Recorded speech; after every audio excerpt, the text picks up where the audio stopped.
Hello दोस्तों, मैं हूं रणधीर सिंह और फिर स्वागत है आपका मेरे चैनल रणधीर सिंह ओपिनियन में। दोस्तों, दिल्ली का चुनाव मैंने बोला कि बहुत ही मजेदार दिन पर दिन होते जा रहा है। अब जो इसमें नया चीजें इसमें जारी हो रहा है, अभी योगी आदित्यनाथ की भी रैली हो गई और उसके बाद दो चीजें हुई। एक तो शुभांकर मिश्रा के साथ जो अरविंद केजरीवाल का पॉडकास्ट हुआ वो हुआ, और दूसरा ही पॉडकास्ट को एक और जिक्र करूंगा, इसका दिल्ली के इलेक्शन से कोई मतलब नहीं है, लेकिन मैं बता दूं कि जो मोहन यादव हैं, जो मध्य प्रदेश के सीएम हैं, उनका पॉडकास्ट का थोड़ा सा मैं जिक्र इसलिए करूंगा, आगे बताऊंगा ये क्यों जिक्र कर रहा हूं। लेकिन दो चीज ऐसी हैं कि योगी आदित्यनाथ के आने से जो जो दिल्ली के चुनाव का माहौल है वो काफी गर्म हो गया, और बोल सकते हैं कि अरविंद केजरीवाल के पास इस वक्त जो योगी आदित्यनाथ ने एक बाण छोड़ के गए, उससे पार निकलना उनके लिए बहुत ही दुर्लभ साबित हो रहा है। जैसे आपने देखा होगा, योगी आदित्यनाथ पहले के जो जो हरियाणा का चुनाव है और उसके पहले महाराष्ट्र का चुनाव जो हुआ, उसमें उन्होंने किस तरह से एक नारा दिया, बटेंगे तो कटेंगे। और ये जो नारा है इतना ज्यादा ग्राउंड पे, मैं तब भी बोला था कि ग्राउंड पे ये नारा, जो लोग इस बात को नहीं मानते थे, मैं उस चुनाव के दौरान, क्योंकि मैं तो मुंबई में रहता हूं, मैं हरियाणा का तो नहीं बोल सकता, लेकिन हरियाणा के जो रिपोर्ट आ रहे थे, ये बात बता रहा था कि ये नारा ने काफी चुनाव, जो जो कांग्रेस जहां जीत रही थी, वो कांग्रेस को हराने में ये नारा ने काफी काम किया। और उसका वजह ये बाद में एनालिसिस होने के बाद पता चला कि जहां पर भी योगी आदित्यनाथ ने रैली किया, उनका स्ट्राइक रेट मतलब 70-80% से ऊपर था। तो ये दर्शाता है कि योगी आदित्यनाथ की रैली और उनका जो भाषण है, मतदाताओं को कितना प्रभावित किया। और इसीलिए अब केवल चुनाव में कुछ दिन बचे हैं, मतलब 1 हफ्ता 10 दिन बचे हैं, उस इसलिए इस चुनाव में अब योगी आदित्यनाथ, जो बोलते हैं ना कि ब्रह्मास्त्र का उपयोग किया बीजेपी ने योगी आदित्यनाथ को लेकर आकर। और यही वजह है कि जब योगी आदित्यनाथ ने 2 रैली किया, दोनों रैली में एक बहुत बड़ा बात बोल के गए कि मैं तो अपनी मंत्रिमंडल के साथ ये पूरे जो कुंभ में नहा के पूरा स्नान करके आया गंगा में।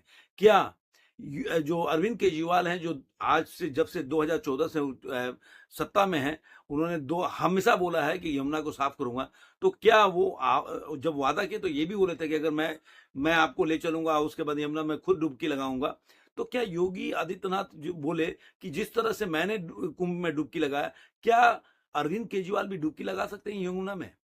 और ये एक ऐसा, मतलब बोल सकते हैं कि एक बोलते हैं ना कि सही जगह पे निशाना करना, क्योंकि आप जानते हैं कि अरविंद केजरीवाल के लिए ये मुद्दा, जो बोल सकते हैं कि यमुना सफाई का एक बहुत बड़ा मुद्दा है।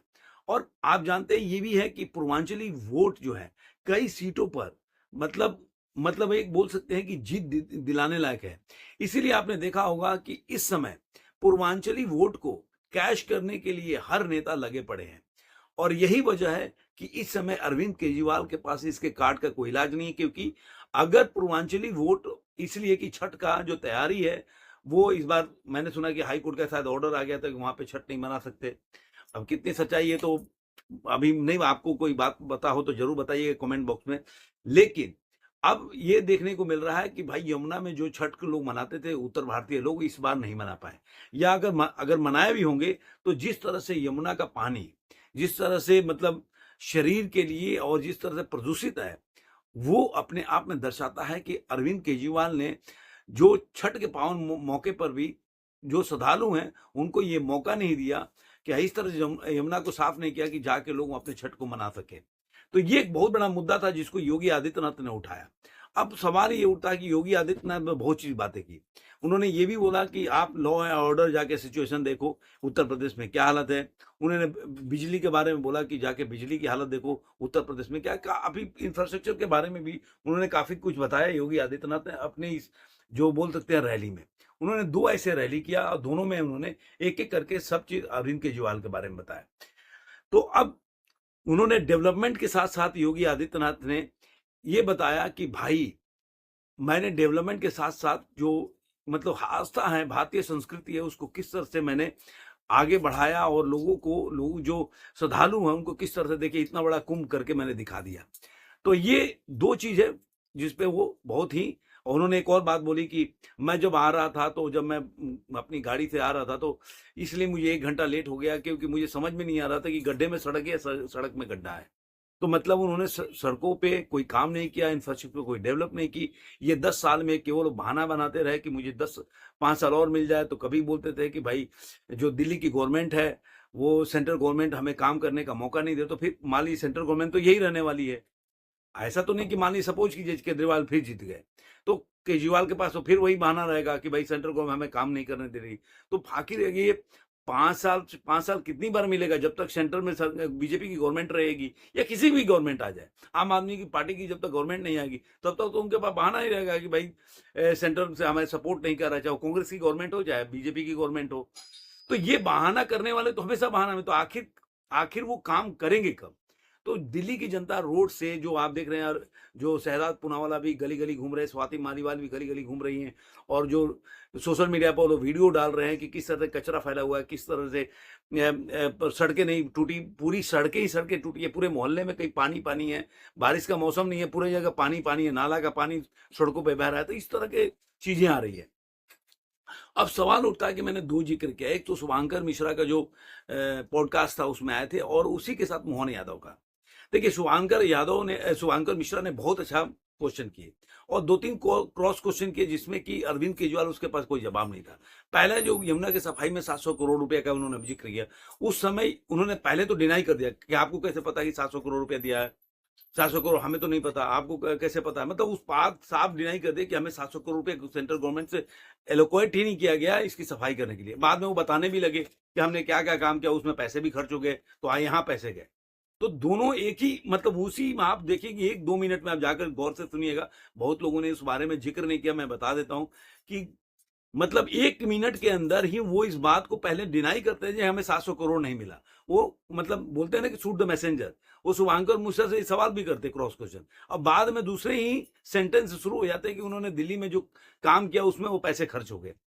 उसके बाद एक और चीज उन्होंने, शुभांकर मिश्रा ने एक और सवाल पूछा। आपने वोट मांगा था दिल्ली में जब लोकसभा की चुनाव हो रही थी, तो आपने बोला था कि जब मैं अगर आप लोगों ने मुझे वोट, अगर बाहर देखना चाहते हो मुझे, तो मुझे वोट दो, तो मैं बाहर रहूंगा, कि बीजेपी हार जाएगी तभी मैं बाहर रह सकता हूं। लेकिन जनता ने आपका साथ नहीं दिया और इसके अगेंस्ट में वोट दिया। तो इसका मतलब जनता ये माने या मैं मानूं कि जनता ये चाहती थी कि आप जेल में रहें। तो इसके जवाब में वो कुछ नहीं बोल पाए। इसी तरह से उन्होंने मोहल्ला क्लिनिक के बारे में पूछा, तो वहां पे केजरीवाल माहिर है स्टोरी सुनाने में। तो उसके बाद केजरीवाल जो है स्टोरी सुनाने लगे, मैं ग्रेटर क्लास में तब नहीं था, तो वहां पे किसी व्यक्ति ने बोला तो मैं वहां पे खुलवा दिया। तो उसके बाद वो क्वेश्चन पूछने नहीं दे रहे थे। लेकिन उसके बाद एक और क्वेश्चन आया जिसके जवाब में वो जब बोला गया कि भाई स्कूल के बारे में, कि एक अभी रिपोर्ट आया कि उसमें सबसे ज्यादा इस बार फेल हुए हैं, सबसे ज्यादा। उन्होंने उसके बाद लेके आए, नहीं आपने 10th का देखो, क्योंकि देखिए एक और चीज चल रहा है कि 10th में जो लोग, जो दिल्ली के बारे में जो लोग चल रहे हैं कि 10th में जो रिजल्ट है वो दिल्ली का अच्छा आया है, तो मैं बता देता हूं कि एक और चीज चल रहा है कि कम से कम 2 लाख ऐसे जो बच्चे हैं उनको ड्रॉप किया गया है। ये मतलब रिपोर्ट है कि उनको 10th में बोर्ड के एग्जाम नहीं देने दिया गया है, जिसकी वजह से कि रिजल्ट हो वो सही आए। तो ये सब आंकड़े बताते हैं कि कहीं ना कहीं जो शुभांकर मिश्रा के जो पॉडकास्ट में अरविंद केजरीवाल गए थे, वो कुछ और सोच के गए होंगे। और ये वही हाल हुआ जब इंडिया टीवी पे एक एंकर, लेडी एंकर के साथ उनका इंटरव्यू हुआ, तो वहां पे उनको बहुत, वो जो सोचे नहीं थे वो सामना करना पड़ा। जो वो सोच रहे थे कि पुण्य प्रसून वाजपेयी की तरह मैं एक इंटरव्यू या पॉडकास्ट कर दूंगा और मैं हिट हो जाऊंगा, वैसे नहीं हुआ। इसीलिए देखिए आज के पॉडकास्ट को उन्होंने ट्वीट किया है, लेकिन शुभांकर मिश्रा के जो पॉडकास्ट है उन्होंने अपने अकाउंट से ट्वीट नहीं किया। अब मैं ये इसमें मोहन यादव, तो आप पूरा अगर पॉडकास्ट देखते हैं शुभांकर या मिश्रा और अरविंद केजरीवाल का, पूरे टाइम अरविंद केजरीवाल टेंशन में नजर आते हैं, किसी भी सवाल का सही तरीके से जवाब नहीं देते, पूरा गोलमोल घुमाना के प्रयास करते हैं हर सवाल पे। चाहे वो मोहल्ला क्लिनिक की बात हो, चाहे वो सीसीटीवी की बात हो, या किसी भी, आपको मैंने सब की बात, यमुना पे भी उन्होंने पहले माना नहीं कि नहीं मैं तो 2020 में ही किया था, तो उन्होंने बोला कि आप सोशल मीडिया पे आपको कई वीडियो मिल जाएंगे आपका। तो इस तरह से हर पे घुमाने का प्रयास किया। लेकिन वही जब मोहन यादव का शुभांकर मिश्रा के साथ जो पॉडकास्ट हुआ, वो ये दर्शाता है कि बहुत कोशिश किया शुभांकर मिश्रा ने मोहन यादव को इंट्रोगेट करने का, इंट्रोगेट शब्द बोल रहा हूं मैं, लेकिन मुझे ऐसा लगा पूरा पॉडकास्ट देखने के बाद कि वहां पे शुभांकर मिश्रा का पॉडकास्ट, और खुद मानते भी हैं कि क्वेश्चन में फंस गए थे वो। और उन्होंने बोला भी मोहन यादव कि देखिए कोई जानबूझ के मेरे क्वेश्चन में फंस जाए तो मैं कुछ नहीं कर सकता। क्योंकि देखिए जब आप काम करते हैं और आपके पास काम करने का एक अनुभव होता है, एक होता है किताबी ज्ञान, किताबी ज्ञान से क्या होता है कि आप रट के रहते हैं, आप बाद में भूल जाते हैं आंकड़े। लेकिन जो व्यक्तिगत रूप से जो जमीन पे धरातल पे काम कर रहा है, डेली देख रहा है कि जो फाइलें साइन कर रहा है कि मैं आज क्या बनवाया, क्या करने वाला हूं, जब वो शिक्षा मंत्री थे तो उन्होंने क्या क्या बदलाव लाया, उस बारे में जो जिस तरह से कॉन्फिडेंस से बात किए, वहां पे पूरे इंटरव्यू आप देखिए, शुभांकर मिश्रा कोई भी सवाल ऐसा नहीं पूछ पाए जहां पे मोहन यादव फंसते दिखे। और मैं व्यक्तिगत रूप से मानता हूं कि मैं मोहन यादव को बहुत कम आंक रहा था। ये पॉडकास्ट सुनने के बाद मेरा उनके बारे में बहुत धारणाएं बिल्कुल बदल गई, क्योंकि मैं मानता हूं कि आज के टाइम में मोहन यादव जैसा भी नेता होना कोई छोटी मोटी बात नहीं है।